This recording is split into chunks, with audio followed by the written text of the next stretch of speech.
In this video, I'm going to be walking through how we are laying LVP flooring when we have a stone wall. So in our case, we've got a lot of interesting features that makes this thing not a straight line. And so the way I've gone about trying to resolve this is, number one, I had to take a grinder and a cutting bit and basically run through this whole area to cut out enough of a gap underneath this thing and a chisel, so that I can actually slide these boards underneath here.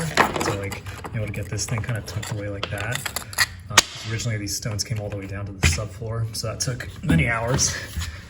And then after we did that, the next thing is on these pieces right here, to try to get them to fit as close as I can, I have a scrap piece of the LVP, and I just kind of come in and I mark the contours, because obviously this is still not perfectly straight, and I just marked it with that.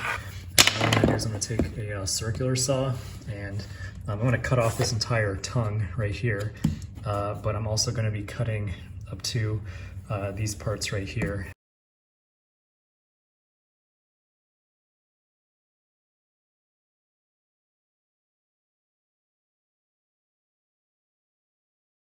All right, and this is how it looks.